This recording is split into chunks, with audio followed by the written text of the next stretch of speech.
பசுமை பாதுகாப்பை வலியுறுத்தி திருச்சியில் 4000த்திற்கும் மேற்பட்ட மாணவர்கள் இணைந்து உருவாக்கிய மனித ஆலமரத்திற்கு லிம்கா விருது கிடைத்தது.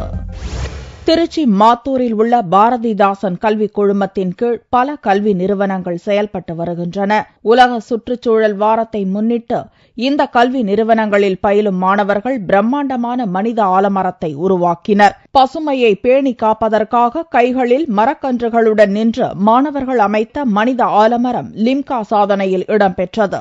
அக்டோபர் 1 வீக் வந்து என்விரான்மெண்டல் டேங்கிறதுனால நாங்க பீப்புளுக்கு ஒரு பெரிய அவேர்னஸ் கிரியேட் பண்ணோம். அதாவது பொல்யூஷன் வந்து குறைக்கணும், குளோபல் வார்மிங் பிரிவென்ட் பண்ணணும் அப்படிங்கறதுக்காக நாங்க வந்து நிறைய சாம்பிளிங்ஸ் கையில வச்சு ஒரு பெரிய பேனியன் ட்ரீ ஃபார்ம் பண்ணோம்.